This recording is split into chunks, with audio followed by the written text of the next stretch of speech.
Los estudiantes del Colegio Parroquial San Miguel, Fabián Araneda, Salvador Garcés y Cristóbal Jara, leerán a continuación el ensayo titulado Mitos y construcción del imaginario nacional cotidiano, del libro Travesías, de la autora chilena Ana Pizarro.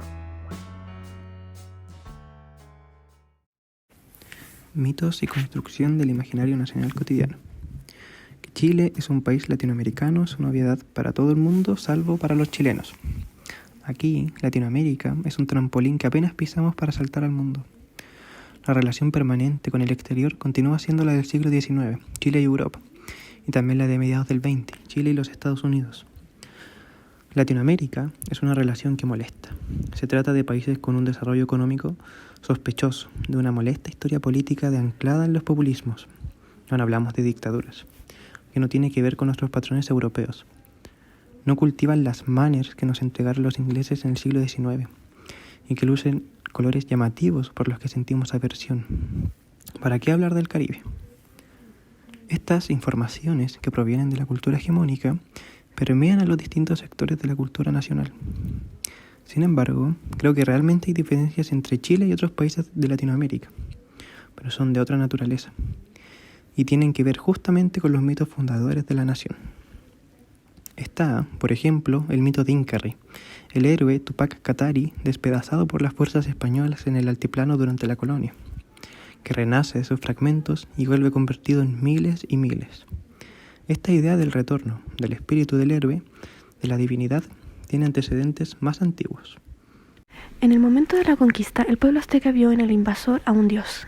Era la vuelta de Quetzalcóatl, y enfrente a este retorno previsto por la tradición, nada había que hacer. Lo mismo sucedió en el pueblo inca, y la esperada vuelta de Viracocha estaba en el relato de los antepasados. Con el pueblo mapuche, sin embargo, sucedió algo distinto.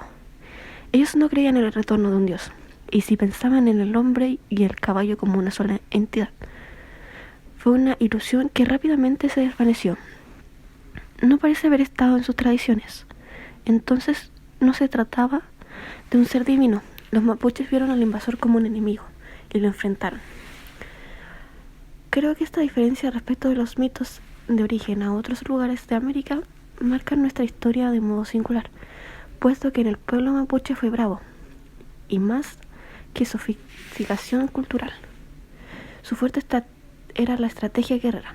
Frente a ello, y a la larga ofensiva que debió desarrollar para combatirlo y expandir el capitalismo agrario que recién logró llevar a cabo a fines del siglo XIX. La gran burguesía agraria del Valle Central se fue también fortaleciendo. Concentró así su poder frente al resto del territorio, al resto de la sociedad. Entonces vio erguirse su hegemonía frente al otro, el mapuche, el aymara, el sureño y el nortino. En Chile no existen como otras partes la noción de interior, y generó de patrones culturales que conducirían a la vida republicana del país naciente. Fue un disciplinamiento férreo, restrictivo. Incluso la fiesta, esa ruptura del orden cotidiano y de la vida del trabajo que trastoca los órdenes sociales, estaba normativizada. La constitución de la nación en Chile se lleva a cabo en espíritu de separación de la frontera y por lo tanto en términos del recrudecimiento del poder. Y si durante la colonia se trataba de una zona de frontera relativamente porosa, más que una demarcación nítida, la república que se encargó de borrar esa memoria. Así la comunidad imaginada se formaba en el siglo XIX, fue armándose en la hegemonía de la estructura cortesana heredada del coloniaje, que por otro lado se repudiaba y los valores del grupo social que se quería europeo sobre el resto de la población. En ese periodo ella seguía estando constituida fundamentalmente por el campesinado, hasta la emergencia, a fines del siglo XIX, de los sectores medios, que entregaban servicios ligados a la exportación.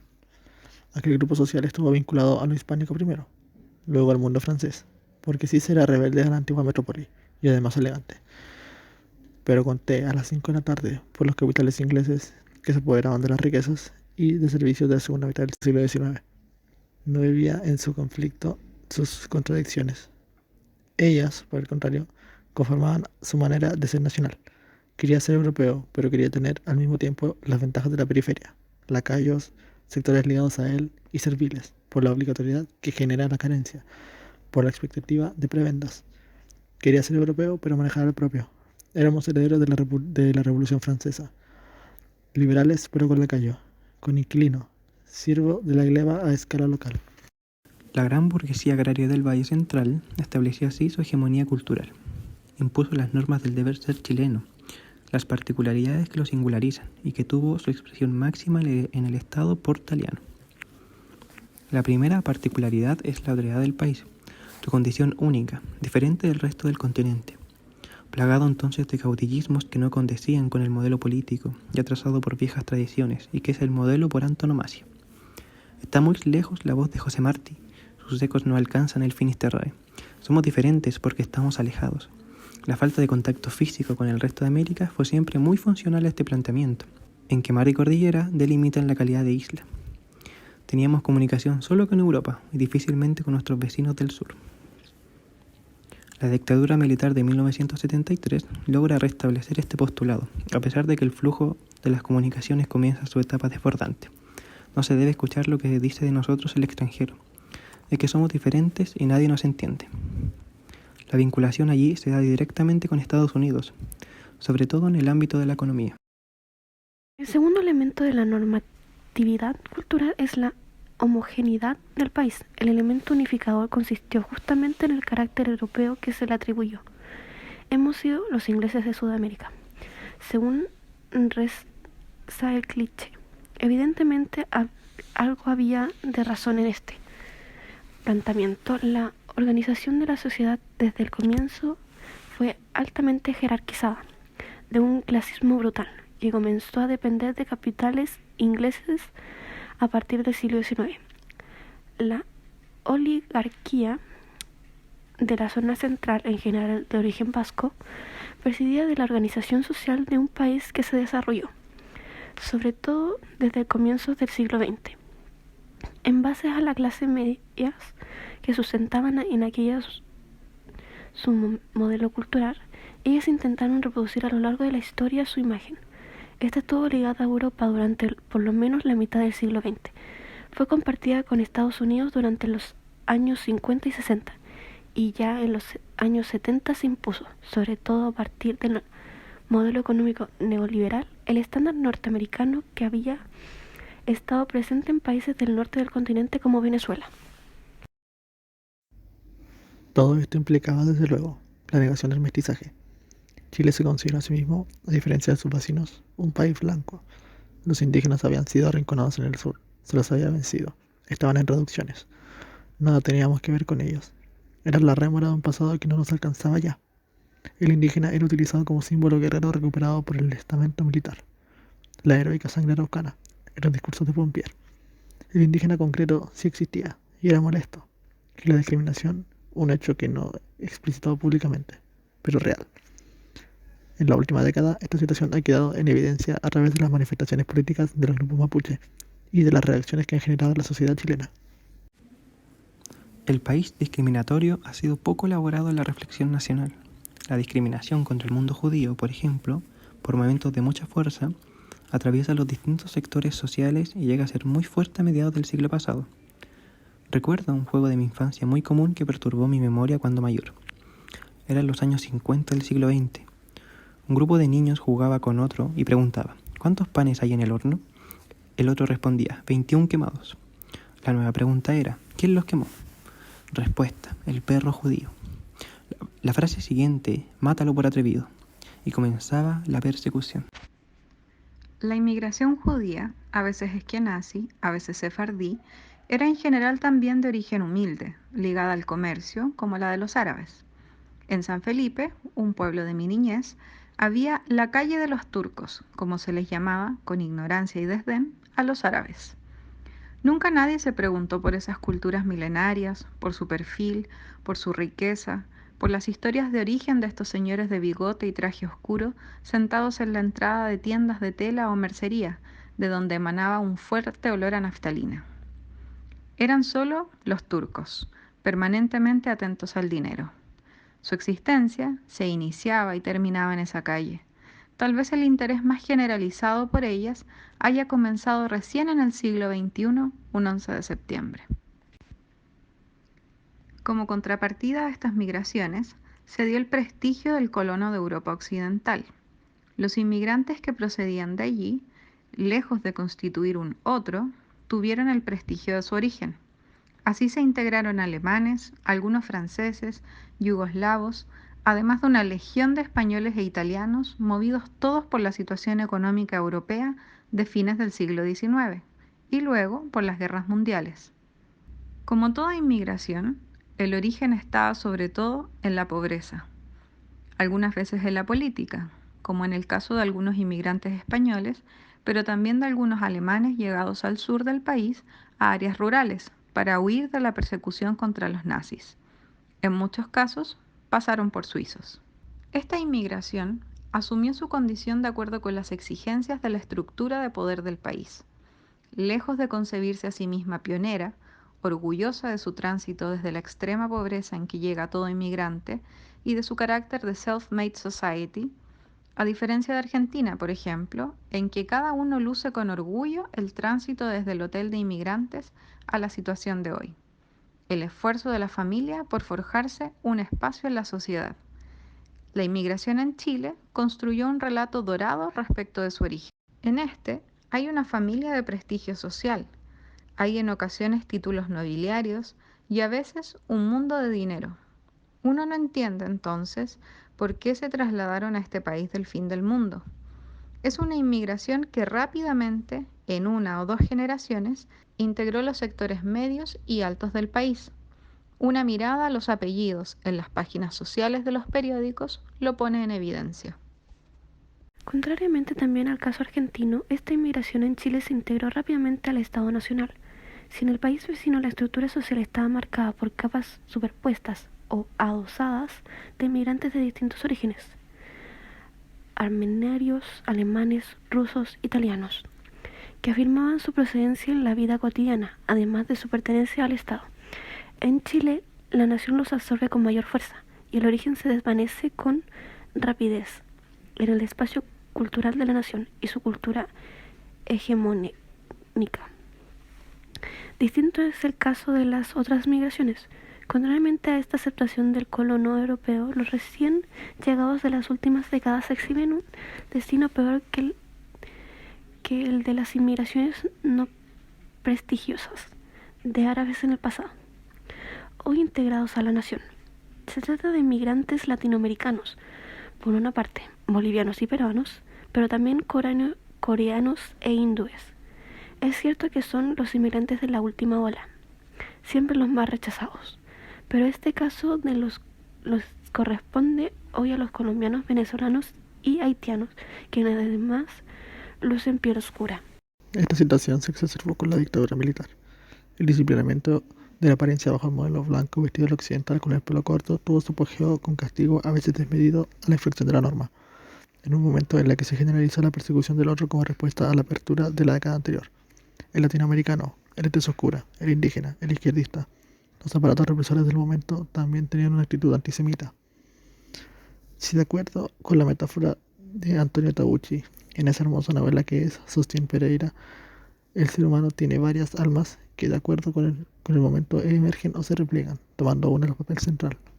Habría que pensar que en nuestra sociedad se han configurado históricamente patrones de comportamiento que, latentes en general, de pronto tienen la capacidad de hegemonizar el perfil de ella y plasmarle un rostro que preferiríamos no mirar. La nación es un modelo de representación, una construcción de comunidad que aglutina, articula y entrega las modulaciones que históricamente la sociedad le ha plasmado, como plantea Benedict Anderson. Sin embargo, la sociedad no es toda la sociedad, sino el discurso de las voces que la hegemonizan. Es por eso que este modelo ha podido deconstruirse por momentos, fragmentarse en su pluralidad, poner en evidencia el juego de sus ocultamientos, sus contradicciones, sus emergencias. En ella ha surgido con nitidez en nuestro país, por ejemplo, la presencia de este entrelugar, que se llamó la Región 14. El universo de quienes permanecieron fuera del país después del 73 y constituyen en sus vidas un espacio híbrido. Allí negocian permanentemente los residuos culturales del país de origen y el lugar del transtierro, el país de acogida. Una cultura de fragmentos que se mueve entre la memoria y el presente, de negaciones, expectativas, de mayor o menor tecnologización, dependiendo del asiento cotidiano. un discurso diferente que conforma también a este país. Asimismo, la cultura del entrelugar la componen los retornados, los escasos exiliados que decidieron volver. Percibo tres momentos en la vivencia de la cultura del exilio. Primeramente, la del desgarramiento, propia del que se ve recién, y que corresponde en general a la segunda parte de la década de los 1970. En segundo lugar, la del trastierro, que es ese momento en el que el exiliado comienza a insertarse en el país de acogida y a acomodar el alma, en la expresión de Martí. La tercera pertenece a la identidad del retornado, quien tiene dentro suyo siempre al exiliado.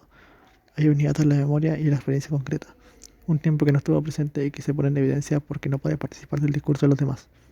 Hay formas de sensibilidad que no entiende, hechos que no ha registrado, formas que no comprende, porque solo la experiencia histórica entrega la percepción cabal de la vida de un lapso, y este es el de su ausencia. Tiene, en cambio, otros registros. Le parece graciosos otros gestos. Aprendió a disfrutar del perfume de otras plantas. Sabe de diferentes formas de la luz. Conoce otros sabores. El sonido de otras lenguas. Ha aprendido a mantener afectos lejanos y ha comenzado a ver a su país desde fuera de él, con la distancia que anula el patrioterismo vulgar y permite iniciar la crítica, desvelar mitos. De alguna manera, ese rayado mural que vi fotografiado alguna vez y que expresa el peor nacionalismo nuestro tenía algo de razón. Los retornados también son extranjeros, decía. El retornado vive, entonces, en un entrelugar de la vida y la cultura, en un espacio de negociación entre el pasado que lo destruyó y lo rehizo, y este presente que también está en su memoria histórica, pero es diferente de las imágenes que ya conservaba. Dependerá de las circunstancias y de sus recursos íntimos el lograr equilibrar esta tercera etapa de su viaje, y de este equilibrio dependerá el resto de su vida. Hay quienes han regresado al país del exilio porque no pudieron con él. Hay quienes guardaron con rencor al país de origen. Hay quienes se sumieron en él tratando de olvidar el hiato.